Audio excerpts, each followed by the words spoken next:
Assalamualaikum and good evening. You're now with me, Yusuf Shukri, for TVS Nightline. We begin with this story. Relief is on the horizon for Sebuyau residents as a new 12 million ringgit acute water system is set to come online this July, ending months of low pressure and supply gaps. Sarawak Utility and Telecommunication Minister Datuk Seri Julaihi Narawi says that the Ulu Sebangan plant will serve as a vital backup to the Batu Kitang supply, finally stabilizing the local grid for thousands of consumers. Menggunakan sistem ACUTE di Ulu Sebangan yang mempunyai kapasiti 5 juta liter air sehari, boleh dinaik taraf kepada 6 juta liter air sehari dengan kos sebanyak 12 juta. Pembinaannya mengguna bajet Kerajaan Sarawak sendiri melalui Jabab.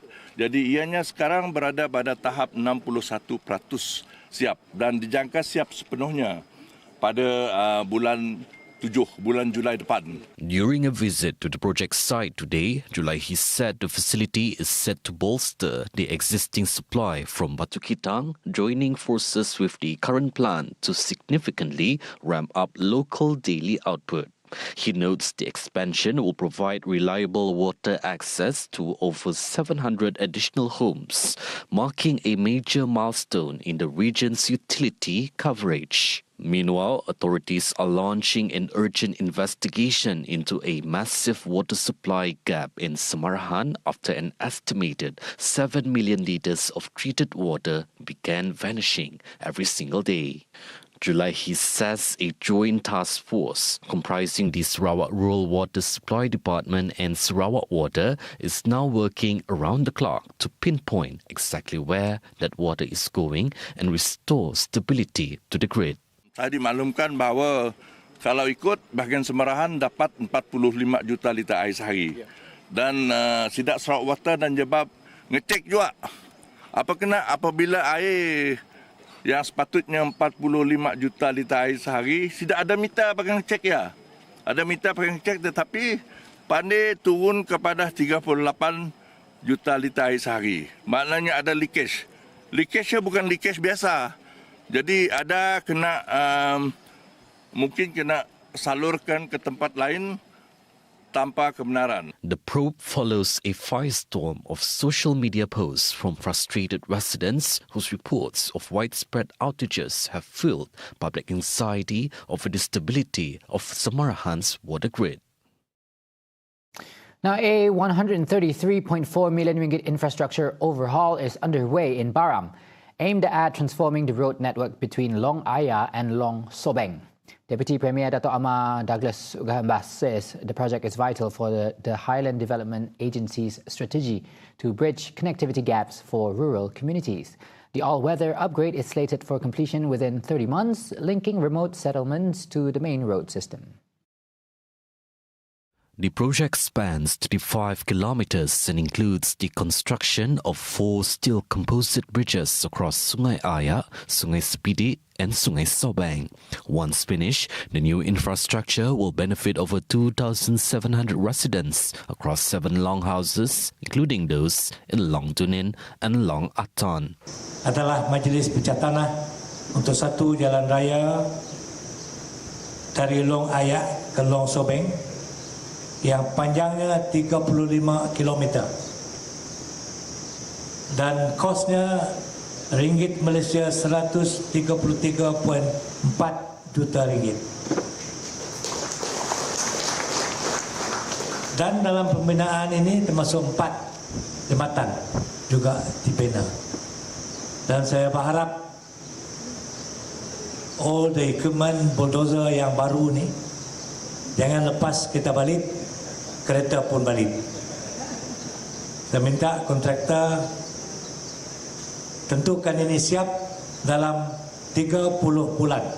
Rural residents have long relied on muddy logging tracks that often became impassable during heavy rain. Hence, the Public Works Department is monitoring the construction to ensure the existing earth road is upgraded to R3 standards, complete with paved surfaces and reinforced drainage.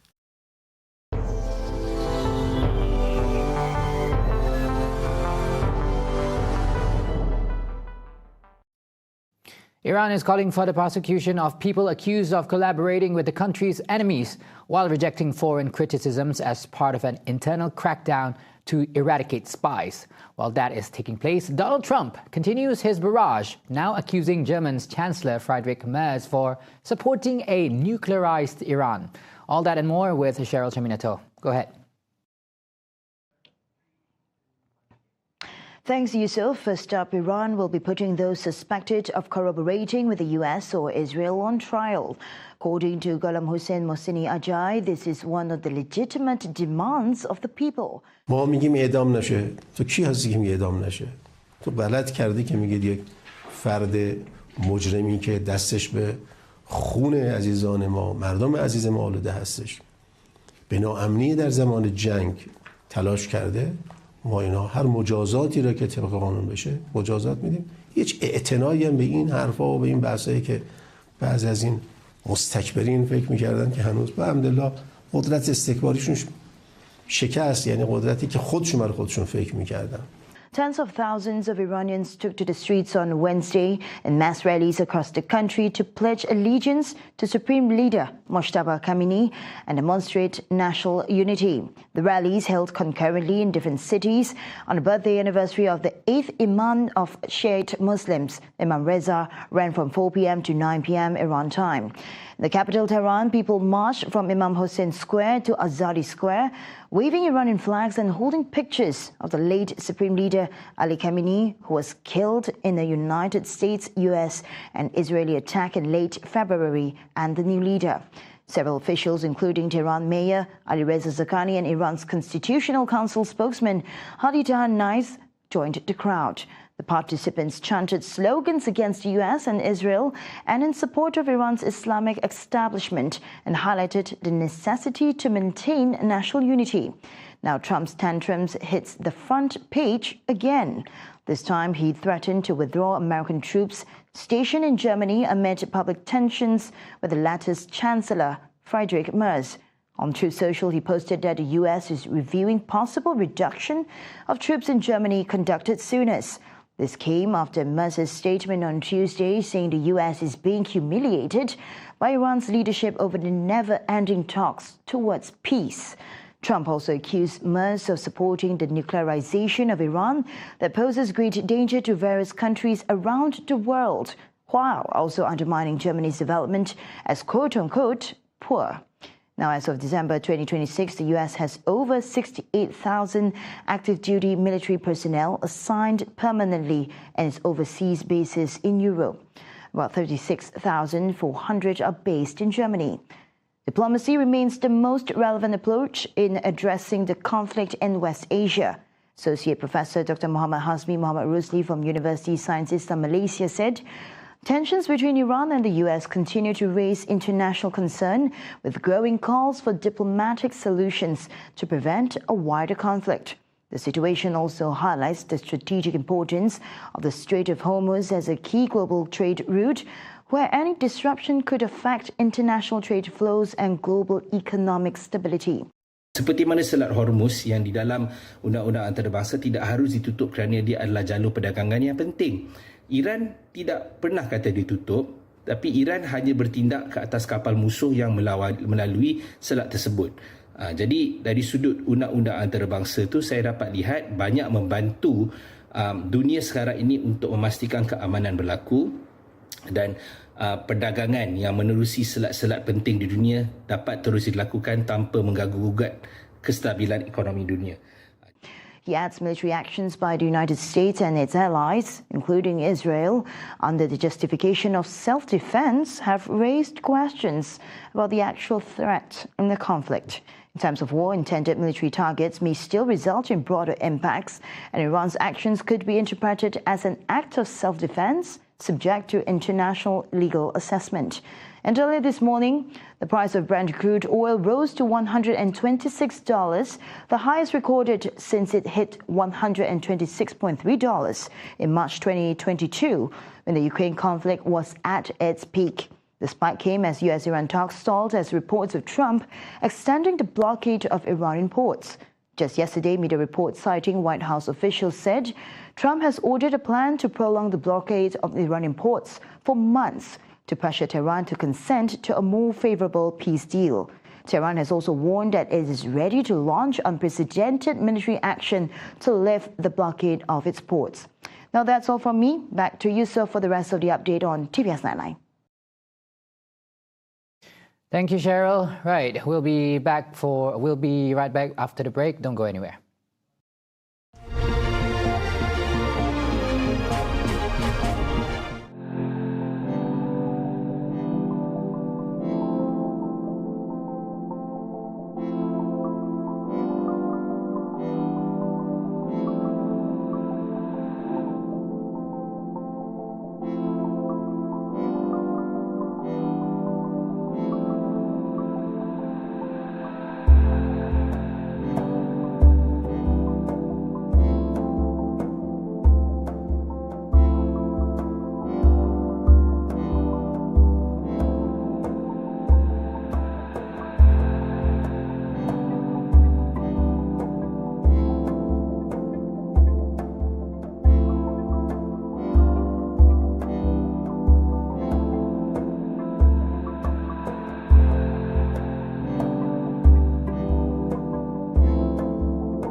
Welcome back. Now, the Sumut Nusantara Command Centre SNSCC says 10 Malaysians participating in the global Sumut Flotilla mission GSF 2.0 are currently unreachable and are believed to have been detained by the Israeli Navy. Its Director General, Datuk Sani Arabi Abdul Alim Arabi, says the vessels were approached aggressively by warships from the Israeli Occupation Forces IOF while in international waters near Crete, Greece, early Thursday morning. Sumut Nusantara Command Centre melaporkan bahawa berlaku provokasi di mana pihak IOF telah melepaskan tembakan amaran ke atas kapal delegasi selain melakukan gangguan frekuensi radio secara mengancam terhadap aktivis kemanusiaan yang tidak bersenjata. He adds that the incident, which took place between 1 a.m. and 11 a.m. Malaysian time, also saw the Israel Defense Forces, IDF, firing at a position about 656 nautical miles from the Gaza coast in international waters. Sani Arabi says his team continues to maintain contact with activists still en route to Gaza to obtain the latest developments. The Malaysians who are confirmed unreachable are identified as Zainal Rashid Ahmad, Osman Zulkifli, Dr. Jihan Alia Muhammad Nordin, Muhammad Shamsir Muhammad Isa, Hazwan Hazim Dermawan, Muhammad Hanafi Muhammad Salim, Ahmad Musa Al-Nuwairi Kamaruzaman, Nur Helmi Abdul Ghani, Muhammad Rezal Amzah, and Muhammad Musin Zaidi. Following that, SNCC urges Malaysians to perform special prayers and recite Qunut Nazilah for the safety of all mission delegates. The public is advised to refer to SNCC as a verified source to avoid misinformation and to track the flotilla's position through a live tracking link. The GSF 2.0 mission set sail with 56 vessels from Catania Port, Italy on a humanitarian journey to Gaza. According to SNCC, a total of 36 Malaysians are involved in the mission, including boat engineers, captains, medical teams, and crew. And those were the updates on TVS Nightline. Thank you for watching. Good night and Assalamualaikum.